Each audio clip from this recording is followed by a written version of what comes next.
È tornato con oggi il treno di chi ama la bicicletta e la montagna.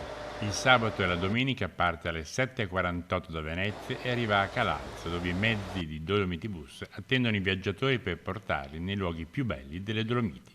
Alle 17:40 partenza per il viaggio di ritorno. Abbiamo messo la bici fra il treno e il bus, vuol dire che mettiamo al centro il cliente. Con un click si acquista un unico biglietto che ci consente di poter portare la bicicletta per 24 ore sui nostri treni, arrivare in una di queste località, Calalzo piuttosto che a Ponte nelle Alpi, salire sul bus e poter accedere alle bellezze di questo territorio. Orgogliosa di questa nona stagione di un treno che viene appositamente modificato per ospitare le biciclette, non poteva mancare Elisa De Berti.